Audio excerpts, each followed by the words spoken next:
Hai teman-teman, Kembali lagi bersama kita Apabel Channel bareng gue Fani dan gue Bella. konten kali ini berbeda dari video-video sebelumnya. Kita bakal ngapain, Bel? Jadi kita akan menguak kisah seorang gadis berasal dari Amerika Serikat yang menjadi korban pertama pembunuhan di Columbine High School. So langsung aja videonya. So this is her story.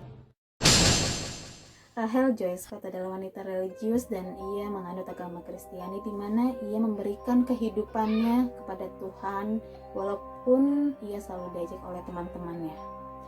Ia seorang putri dari Darrell Scott dan Britney Moore. Namun kedua orang tuanya bercerai di tahun 1989. Sebelum usianya 13 tahun, ia mendapatkan hadiah ulang tahun oleh ibunya, sebuah jurnal di mana jurnal tersebut adalah saksi hidupnya yang singkat. Rachel menjadi siswi di Columbine High School pada tahun 1995. Pada saat itu, Rachel punya sahabat wanita. Dia pernah bercerita bahwa dia entah mengapa Rachel ini sempat memiliki pikiran bahwa kayaknya hidup gue ini gak akan lebih dari 20 tahun gitu, atau dia akan merasa mati muda. Bahkan dia pun tidak ada kepikiran untuk menikah. Dan 1 tahun sebelumnya ia pernah menulis jurnal dengan tulisan seperti ini. Ini tahun terakhir saya, Tuhan. Saya harus melakukan apa yang bisa saya lakukan. Aku ingin Engkau memakaiku untuk menjangkau mereka yang tidak terjangkau. Dan Tuhan akan memakai saya untuk menjangkau anak-anak muda. Aku tidak tahu bagaimana, aku tidak tahu kapan. Rachel lahir pada tanggal 5 Agustus 1981 dan ia meninggal pada 20 April 1999. Ia adalah pelajar pertama dan korban pertama penembakan berantai di SMA Columbine High School. Saat detik-detik kematian Rachel, saat itu Rachel dan Richard temannya sedang bermain atau mengobrol di luar perpustakaan. Tiba-tiba datanglah 2 remaja bernama Eric Harris dan Dylan Klebold. Mereka langsung datang dan menghampiri mereka dan melakukan penembakan. Kemudian Richard saat itu tersarang 8 peluru dan Rachel 3 tembakan. Namun saat Eric mendekati Rachel dan menjambak rambut serta meletakkan senjata ke kepala Rachel, dia bertanya kepada Rachel, "Do you still believe in God?" Dan Rachel menjawab, "You know I do." Kamu tahu saya percaya. So, kata Eric, temuilah dia langsung. Dar. Rachel meninggal. Ini sih.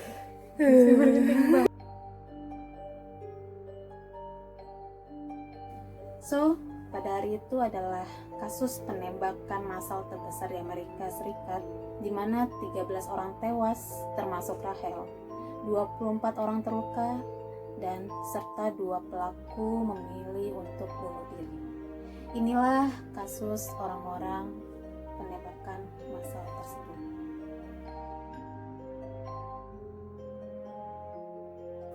So, berikut cuplikan detik-detik penembakan terjadi di SMA Columbine High School. Okay. And the school is in a panic, and I'm in the library. I've got students down under the table, kids. Heads under the table. Yes, I'm taking a call about high school. There's a student here with a gun. He was shot out a window.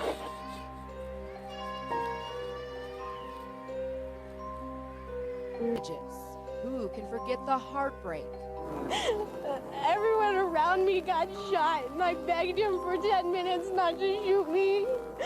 13 people killed, 23 others injured when 2 students opened fire inside Columbine High School. And you believe that it's never going to happen at your school.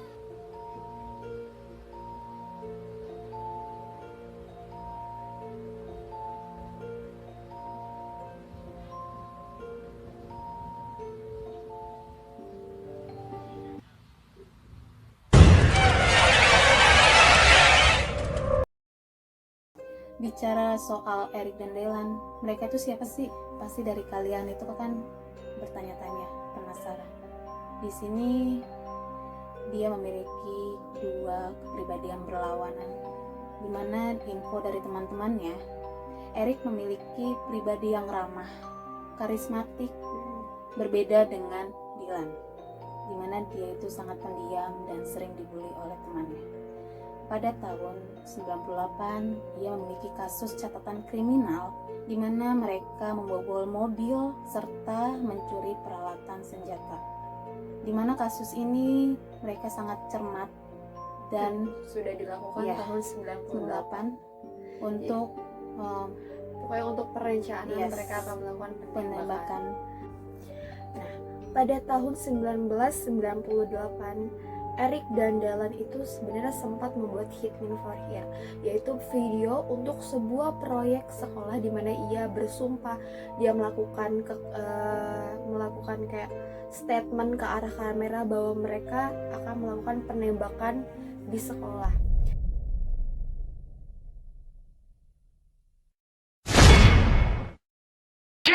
Do not mess with that friggin' kid! If you do, I will rip off your goddamn head and shove it so far up your friggin' ass, you'll be coughing up dandruff for 4 friggin' months!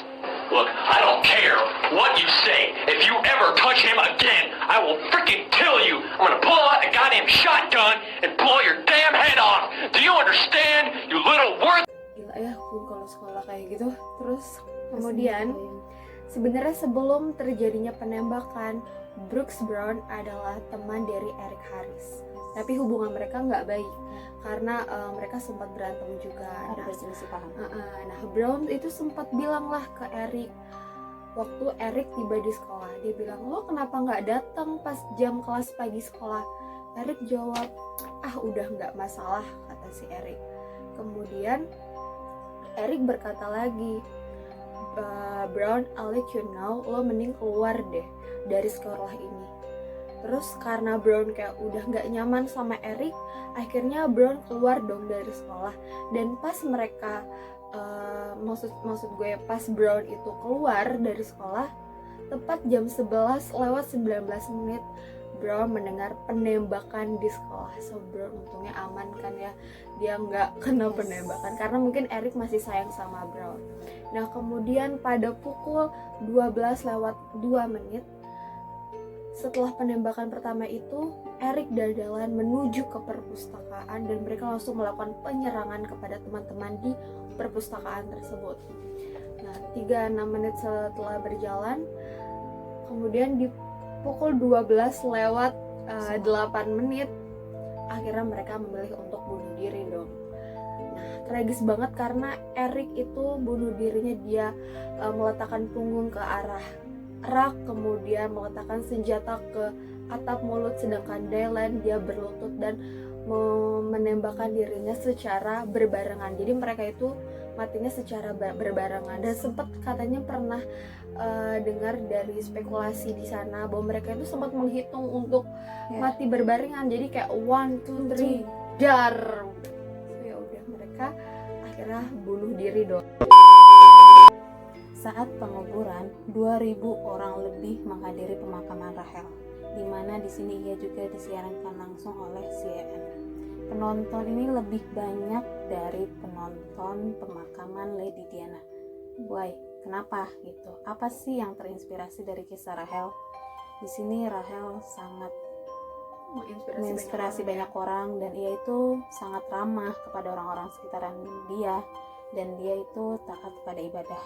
Selama 16 bulan, ia menulis di jurnalnya apa yang ia pikirkan, doa-doa apa yang telah ia pelajari saat ia mengunjungi gereja pamannya, dan menulis pengalaman-pengalaman apa yang ia rasakan selama ini.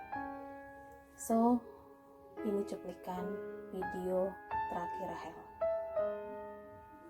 I remember most about Rachel is when I first came to Columbine, I didn't fit in or anything, and Rachel was the first person that ever came up to me and just opened her heart to me and just brought me in. And I mean, my car, it always used to die. And we'd go to Subway just to find Rachel, and she'd always jump my car. And just, it was the little things like that that really meant a lot to me. And she always put her feelings aside and put ours in front. And she wrote me a lot of poetry that means a lot to me. So I just want to say I love her, and hope to see you soon. In my dreams, I'm Rachel's cousin and friend.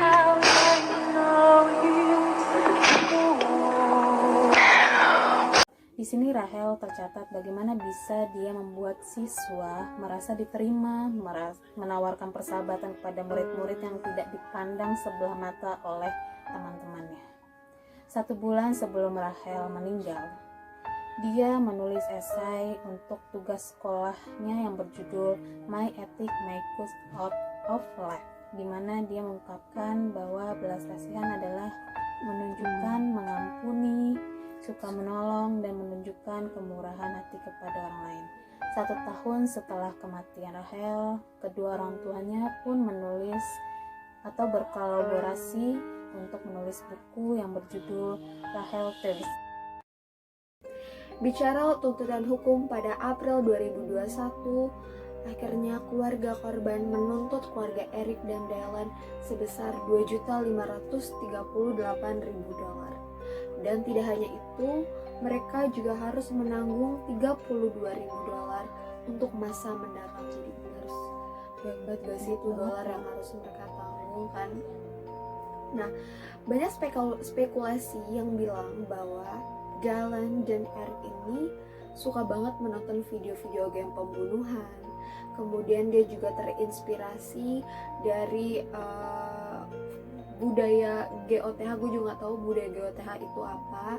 Dan mereka juga berasal dari kelompok buangan sosial atau yang disebut dengan Turncoat Mafia. Nah, setelah kalian sudah mendengar kisah dari seorang Rahel Scott, apakah kalian juga sudah menunjukkan iman kalian kepada Tuhan? Dan apakah kalian suka menilai iman seseorang? Please, jangan pernah kalian menilai iman seseorang dan jangan pernah merendahkan atau mengukur iman seseorang, karena yang tahu iman kita kepada Tuhan adalah diri kita dan Tuhan. Jadi jangan pernah mendiskriminasi, membuli, kemudian melakukan rasisme. Itu sangat-sangat membuat orang pasti tidak akan respect ke kita, dan mental kita juga akan gimana ya, kayak terbebani juga sih. Dan kita nggak akan tahu mereka yang kita diskriminasi, yang kita bully akan melakukan apa ke kita. Jadi please jangan berbuat kayak gitu, apalagi di sekolah kalian ya. Buat kalian yang penasaran dan ingin tahu kisah mengenai Rahel ini, kalian bisa nonton ya filmnya I'm Not the Same. Ini tuh filmnya bagus banget dan terinspirasi ya. So, sekian video kita kali ini. Semoga kalian suka dengan konten-konten kita dan kalian bisa komen enaknya kita ngebahas siapa lagi nggak sih? Oh ya, mohon maaf ya kalau penjelasan kita agak kurang jelas. Jadi, jangan lupa nonton video kita ini. Don't forget to like, comment, and subscribe. Dan jangan lupa ya share ke teman kalian semua. Bye. Oke, lanjut gratis di Panjang banget. penembakan Di 1 tahun berjalan, tembakan di sekolah, dan kemudian itu